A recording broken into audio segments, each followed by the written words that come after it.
Pertanyaan saya, atas dasar yang Bapak sebutkan tadi, kenapa kemudian Tuhan Bapak atau Allah harus, kalau pinjam diksinya Pak Pendeta, pakai acara mengorbankan anaknya supaya umat manusia bisa diampuni?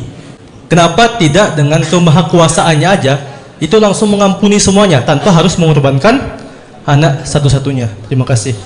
Shalom saudaraku, inilah yang tidak dimengerti saudara kita tetangga sebelah ini. Kalau hanya karena Allah itu maha kuasa, lalu karena kemahakuasaan Allah bisa dengan begitu saja mengampuni dosa manusia, kekristenan tidak begitu.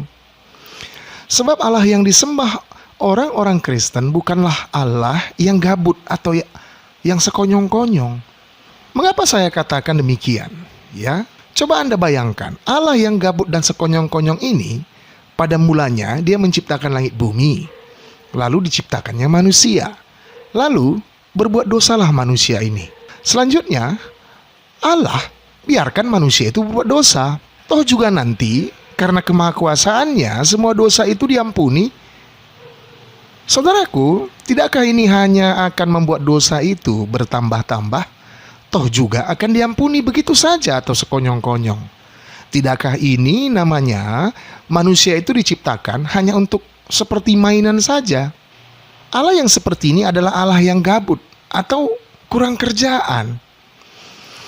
Kalau begitu, buat apa ada bumi dan langit? Kenapa tidak diawali menciptakan manusia di dalam surga saja sekalian dari awal ya? Sekarang semua manusia kan berada di surga gitu loh. Saudaraku yang terkasih, keyakinan model seperti ini hanya akan membuat dosa itu bertambah-tambah. Ini adalah ajaran sesat, ajaran iblis. Kita tidak menganut ajaran seperti ini. Mengapa? Karena setan iblis mau manusia itu terus berbuat dosa. Toh juga akan diampuni. Ya, itu pemikirannya gitu ya. Dengan begitu, ya saya akan terus berbuat dosa, toh juga diampuni gitu ya. Jadi ini adalah salah. Kita tidak menganut ajaran yang demikian. Saudaraku yang terkasih, di dalam ajaran Kristen ada beberapa sifat-sifat Allah. Dalam pembahasan ini yang kita soroti adalah sifat keadilannya. Oleh karena dosa, semua manusia harus dihukum. Tidak seorang pun yang karena dosanya lepas dari hukuman. Tidak seorang pun.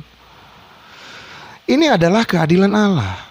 Sebab Allah sudah berfirman di dalam Nahum 1 ayat 3. Demikian firman Tuhan. Tuhan itu panjang sabar dan besar kuasa, tetapi ia tidak sekali-sekali membebaskan dari hukuman orang yang bersalah. Ia berjalan dalam puting beliung dan badai, dan awan adalah debu kakinya. Lihat kan?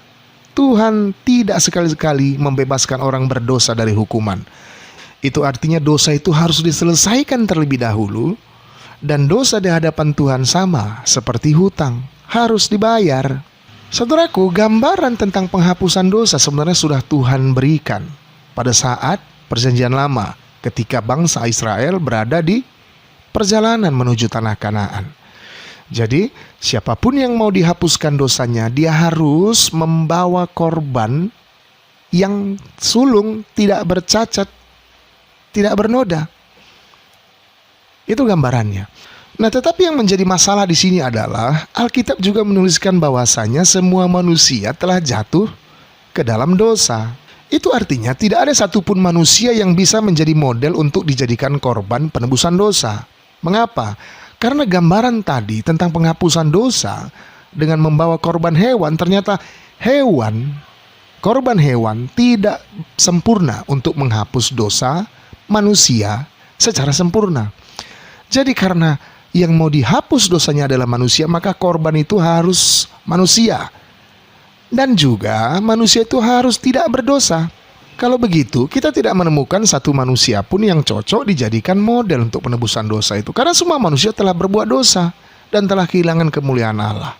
Tetapi saudaraku, ada yang terlupa. Kita sepertinya melewatkan satu pribadi. Siapa itu? Allah. Allah tidak berdosa. Dia suci, kudus. Tetapi masalahnya dia adalah Allah dan bukan manusia. Lalu bagaimana? Jadi oleh karena itu, agar tersedia korban yang sempurna itu, yaitu manusia yang tidak berdosa itu, maka Allah itu sendiri yang turun ke dunia menjadi manusia. Yesus Kristus yang lahir di kota Daud. Dia manusia dan dia tidak berdosa. Itu artinya hanya dialah satu-satunya manusia yang layak dan cocok untuk menjadi korban penebus salah yang sempurna. Itulah makanya dia memberikan dirinya disalib, lalu mati, turun ke dalam kerajaan maut, dan pada hari ketiga dia bangkit pula dari antara orang mati.